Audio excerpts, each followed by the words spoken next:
It's time to spill the beans with your host, Beans. Welcome to my podcast. Hey guys, welcome in. My name is Beans. Welcome back to my podcast, Spill the Beans. Today we are going to be talking about inner child healing and trauma work, right? What is inner child healing? Let's start with that. So, inner child healing is basically the idea that you have an inner child, right? And your inner child is the creative, authentic, carefree part of yourself that's very spontaneous. It's not afraid to take risk. It's just out there living its la vida loca, right? It's just having the time of its life, right? Um, and what it is that the pains, the hurts, the traumas, the neglect that we feel in our childhood basically tears away at our inner child, right? It suppresses it, it rejects it, um, and it causes it to be hurt and wounded, you know? So then we're unable to form healthy, strong relationships in our current day, in our current life, right? And so what this is it's working with our inner child to heal it, to make it be more secure, to give it the love and support that it needs. So that way we are able to do the things that we want today, establish healthy relationships, able to stand up for ourselves, able to gain a little bit of independence, those types of things, okay? What I will like to say about inner child work and shadow work is this is trauma work, right? It's working to dig up your traumas, bring it to the surface so that way you can work through it, right?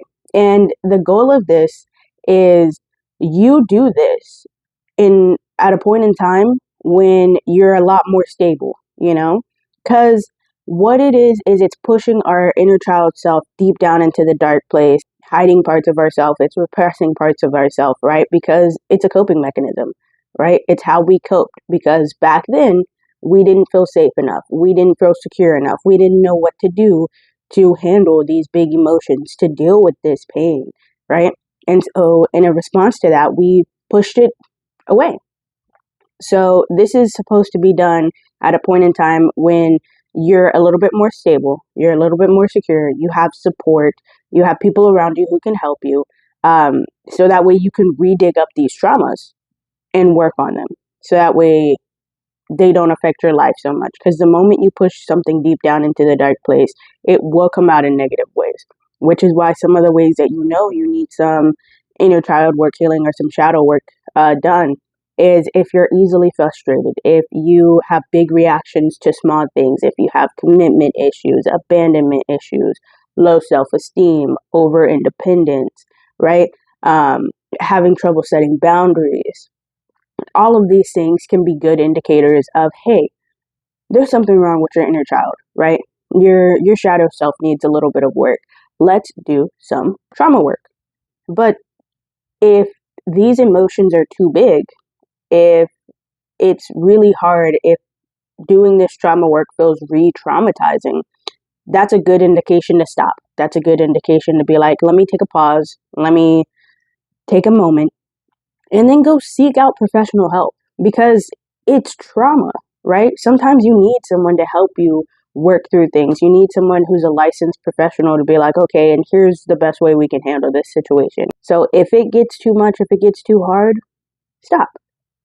Go seek out professional help, okay? But number one, I think we could all benefit from trauma work, but also just therapy in general. I'm a big advocate for therapy, right? Because I feel like it's dang near impossible to grow up in America or society today without trauma, right? With the way capitalism is, with the way that we treat minorities, with the way that sexism is, like, it's just really hard to grow up without experiencing some type of trauma, you know? So I think everyone, no matter who you are, could benefit from therapy, from trauma work, which is why I push for it a little bit. But I also understand that it's trauma, right? It's grueling. And not everyone can do these types of things by themselves. Not everyone's in a position where it's safe for them to do this type of trauma work, right? So that's why one of the first things that I said is, number one, If you need help, go seek help. Number two, if you're not in a safe environment where you're able to be vulnerable, put it off, because your safety is the most important thing when you're doing this, okay? Some ways that you can do this inner child work is, number one, nurture yourself. Give yourself self-love, because that is so important. A lot of times when we grow up in childhood, we grew up with parents who were neglectful, where they gave us all of our physical needs, but didn't show us an ounce of love. They didn't really support us. They didn't really feel like they cared about us, And so being the support system that you needed back then, showing yourself the love and kindness that you deserve, can be a great help. What's also important when doing inner child healing and shadow work, being compassionate to yourself, right? There are going to be a lot of moments when, number one, you're just going to want to make fun of yourself. You're just going to want to be mean to yourself. And so you have to address yourself with compassion. You got to be like, listen, it's okay. It's almost like reparenting yourself, which is one of the techniques that you can do. But in that reparenting, you want to be a lot kinder. You want to be understanding. You want to be like, I'm here for you. I'm validating you, right? Validate your emotions, validate your feelings. Be like, okay, you're allowed to feel this way. You're allowed to feel sad, right? There are a lot of people, especially men, right, where they're not allowed to cry because of society. Because society is like, you can't do that. That's bad. That's not what you're supposed to do. And so instead of being sad, instead of crying, they get angry and they lash out, which is why so many men have anger issues, right? So that's also part of inner child work, but it's super important to confront yourself with compassion. Compassion first. What's also really good is setting boundaries. It's incredibly important to learn how to set boundaries. And when you first start learning how to set boundaries, can be extremely hard, right? Because you're like, I don't know how to set boundaries. And then you have to be like, okay, I set a boundary. Now I have to enforce that boundary. Now I have to keep it, right? So that in itself can also be a task. So another thing that can be a part of inner child healing is meeting the needs that you needed when you were a child, right? Like, let's say you didn't have a roof overhead, providing yourself with some sort of stability could be that for you now. Let's say you didn't have that love and support that you needed. Giving yourself the love and support that you needed now could be incredibly beneficial. So just giving yourself the needs now that you needed then. Very helpful. There's also reimagining, where you imagine one of the traumatic scenarios that you had, right? That you had as a kid. And you also imagine yourself currently in that scenario, giving you whatever you needed, being like, okay, this is what I needed in that moment and it would have helped me. And it helps to heal some of that trauma. It helps to give yourself a little bit of comfort and guidance in those moments. But like I said, this is trauma work. Sometimes that can be very traumatizing. Going back to something that hurt you, going back to something that traumatized you can be a lot. It can be triggering. Another great thing that is amazing to do for inner child work healing is playing. Like simply just doing things that your kid self would do. Go playing at a park, go swinging on a swing, go rolling around in the grass, go running around in the rain, just letting your kid self out a little bit, playing on a skateboard, go roller skating, that is so healing for your inner child self. You have no idea. Some of the small things that I do for my inner child is I eat dino nuggies, right? I'm like, you know what would make my inner child self happy today? Eating dino nuggies, drinking a Capri Sun, eating some ice cream. And that's what I do to make sure that my inner child is happy and healthy. So it could be something so simple as that, right? It doesn't have to be some elaborate thing where it's like, let's go skydiving or something. It can be like, you know what I'm going to do today? I'm going to go eat me a little icy pop, because why not?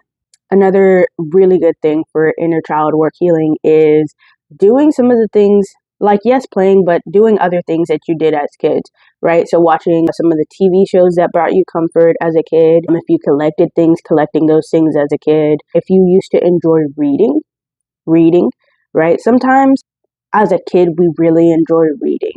And then for no good reason, the school just like beats that out of us, right? Where it's like reading is boring, reading is not fun, and we just grow out of it. But doing the things that made us happy as kids can be incredibly healing also, you know? So those are just a couple of the things that really help with inner child work.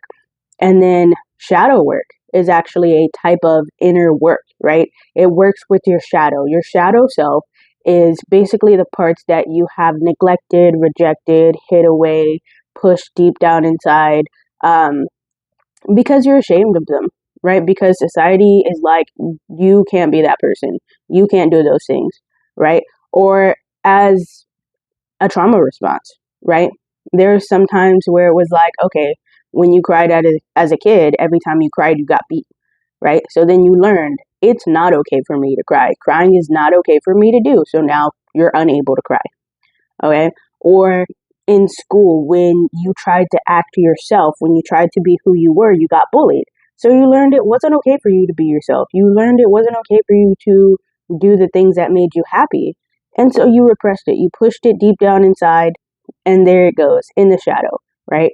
What also lives in our shadow self is our pain, our hurt, our traumas, right? The painful experiences that we don't want to think about or hear about also lives there, which is why doing shadow work sometimes can be traumatic and you need help sometimes.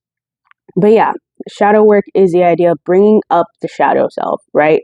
And integrating it into your daily life because there are good parts in your shadow self, right? Your true authentic self, um, the part of you that's creative, that's spontaneous, that wants to take those risks, that also lives in your shadow self. So it's like, let's bring this up.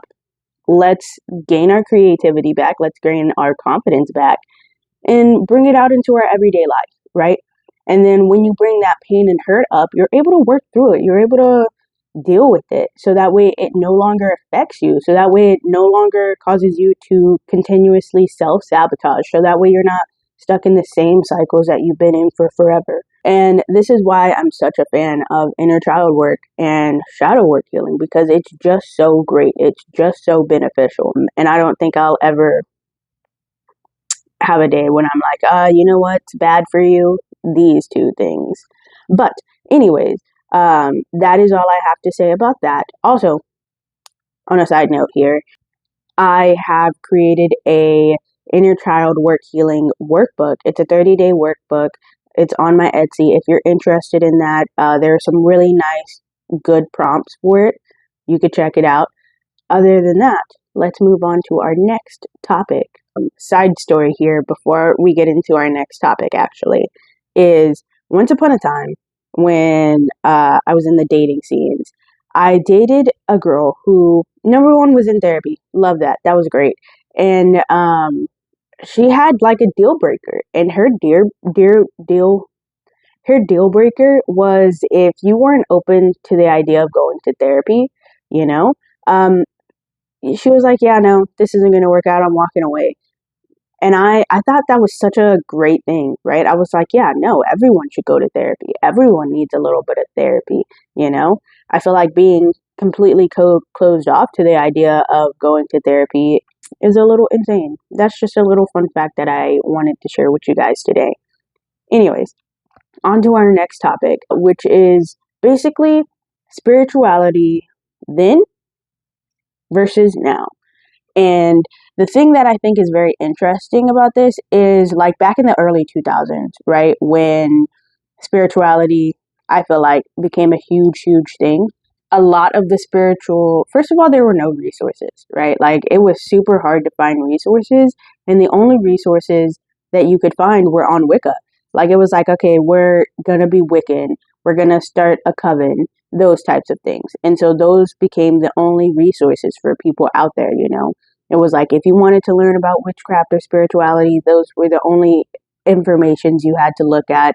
And if you didn't resonate with that, because that doesn't resonate for a lot of people actually, you were kind of like shit out of luck. You know, you had to like figure things out your own way. If you didn't grow up in a household where it's like, oh yeah, my family's spiritual, we have our own practice, you knew nothing, right? You had 0.0 resources and nowhere to really start at. And I feel like now there are a lot more resources, right? We're a lot more open to the idea that Wicca isn't the only thing out there, right? We don't need all of that. There are a multitude of different practices. Back in 2020, when they were like, okay, what kind of witch are you? We have green witch, we have eclectic witches, we have kitchen witches, we have herbal witches, like we have crystal witches. There are so many different types of things that you can be now. And we have more resources for those things. We have more information out there. We have information on what crystals do, what herbs do, um, spells that people can do. There's a lot more information and it's more easily accessible. And I love that because we don't have to go through the struggle of trying to a lot of people, the moment that things get hard where it's like, I can't find any resources, they stop, right? And now that there are more resources available, people have the ability to find something that they really connect with, that they really enjoy, that they really resonate with. And that is something that I love, right? Is that there are more resources available to us. I think we all kind of dislike is when I feel like this happens whenever anything gets popular, right? Like this happened back in the early 2000s when it became popular. Then it happened back in 2020 when it got popular again. Is people will just use this for clout. They'll be like, okay, this is all the rave right now. Let me just do what I can to make some money off of it. Let me just do what I can to be big about this. Let me make an appearance so that way people can associate me with this thing and I can gain followers, you know? And I don't really like that, right? I don't think it's very genuine. I don't think it's very authentic of people to do that. It's going to happen regardless of what you do. Like, it's just what people do. It's just something that happens in our society. People see something that's trending and they're like, I'm going to use this for clout. I'm going to do this also, right? The only thing that I like about this is because people are like, oh, let me follow the mainstream thing. Let me just do what everyone else is doing because why not? Is people can accidentally fall into something that they really enjoy. Even if they only really enjoy it for I only got into this for like a month or two. It can still help them. It can still allow them to grow, to connect with themselves, to trust their intuition. So at the end of the day, regardless of if it was just for clout, of if it was just because they're following the mainstream thing, they're still learning. They're still growing. It's still helping them out. It doesn't stop helping them out just because they didn't do it for all of the correct reasons. So that is my spiel about that. I also feel like back before it became popular again in 2020 is that there were a lot of hard rules that people had to follow, right? And again, that's a Wicca thing, like being in a coven, all of those things, they had rules. It was like the threefold law. You can't do this, you can't do that. And there was this idea because of that, you aren't a true witch if you don't do this, which is not accurate, right? It's not accurate. Just because that's a part of your coven or your belief doesn't mean it's true for everyone. Because like I said, there's just so many different types of witches out there, right? And spirituality, witchcraft is so unique. There are so many different ways to do anything there's no one right way to do anything, you know? There's a multitude of ways to do everything, manifestation, spell work. It's just all up to your imagination. And that's one of the things that I love about witchcraft.